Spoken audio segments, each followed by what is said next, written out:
Okay, whose bright idea was it to arm the burger with a blowtorch? Whoa, easy, chill out mate, calm down! What is going on guys, MJ2005 Gundam here, and today I'm going to be reviewing the P-Bandai high-grade Beguir-Beu Torche from the Witch from Mercury Vanadis Heart. A ground-use version of the Beguir-Beu, it is equipped with a Greaves leg unit and non-kinetic pods, in order for the Dominicus Corps to eradicate the remnants Gundams on Earth. Coming with 10 runners and a modest sticker sheet, this kit naturally takes heavily from the original high-grade Beguir-Beu. Although only 3 of the runners are reused from its roots, so the majority of this kit is new, which is reflected in the build with the heavily modified legs and rear skirt pack. That does also mean the very samey Grassley structure is enriched by the new construction, since I don't really remember any of them being tailored for a specific environment. The lighter color palette and decent gate placements also aided the build, with the dark purple plastic being the sole troublemaker. And despite the new parts being more involved relative to other G-Witch kits, they don't add to the difficulty much if at all, so anyone of any skill level in the hobby can handle and enjoy it. However, I will highly suggest looking at the original Beguir-Beu video first, as I'm only going to be covering the differences.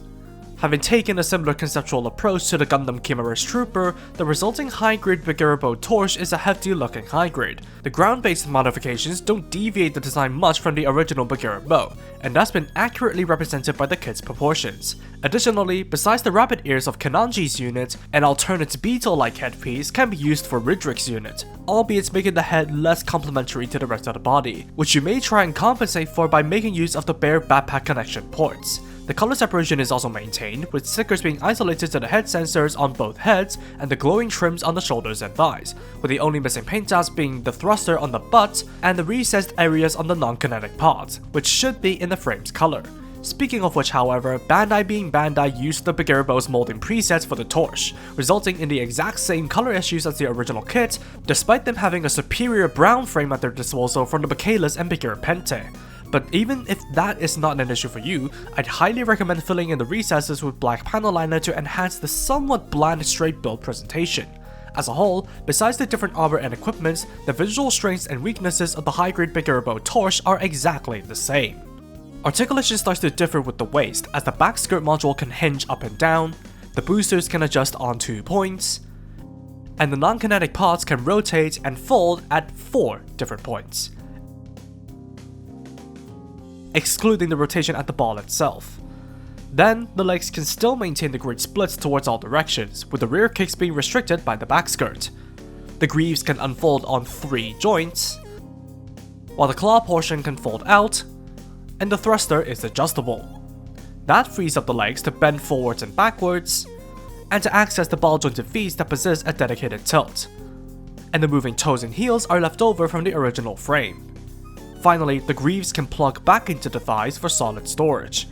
The upper body has no changes despite the armor, and besides the differences in the lower body, the articulation is still superior to typical high grades, with the handling sides being the dodgiest as you will need to work around the chunky design and the middle joints of the paws using C-clips.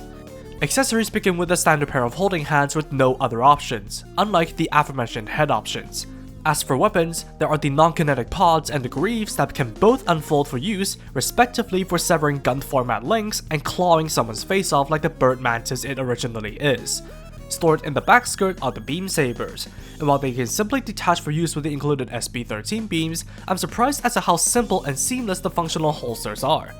Finally, the ranged weapons consist of the beam rifle and double beam gun. The rifle features a sticker for the scope and a movable foregrip, and simply slides into the hands for use, while the beam guns are ripped from the bayonets of the original kit and just clips onto the sleeves for rapid fire purposes. Both of these weapons are fairly basic, but thanks to that, you can choose to use the leftover beam guns without much compromise to the kit's functionality, besides potentially wearing out the elbow joints quicker. On the other hand, you can retrofit the shoulders, back skirt, and legs onto the Hydra to make the unnamed Hind series units that makes up the team's grunts. So that's why they left over the Hydra Stone's weapons in the Hydra, huh? Speaking of leftovers, besides the guns, the original mounts for the pods as well as the handles for the bayonets are left over, as well as the duplicate joints for the rear skirt unit. It's not much, but maybe you can get some use out of them.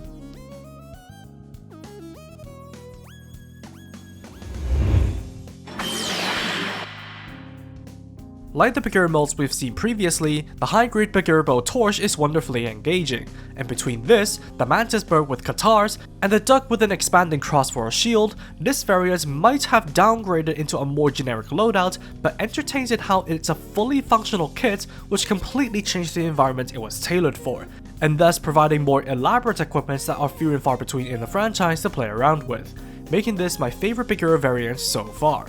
However, colors aside, the chunky design will require some working around when moving the kit about, and some long-term issues with C-clip joints are definitely worth considering. And while it is good that they included 2 head options, it's a bit annoying that they are one piece off from providing full heads. Nevertheless, despite it being based on the grassy structure that is getting quite dull, the high-grade Beguir-Beu Torche managed to spruce things up to differentiate it from the rest, which is why it's a very well-rounded kit that I've enjoyed a good bit.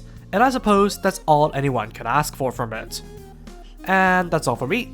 Thank you for watching, drop a like and comment if you did enjoy the video, subscribe for more content like this, and a special thank you to the channel members, credits in the description below. That said, take it easy, stay safe, and I'll see you all in the next video. Peace out guys, bye bye.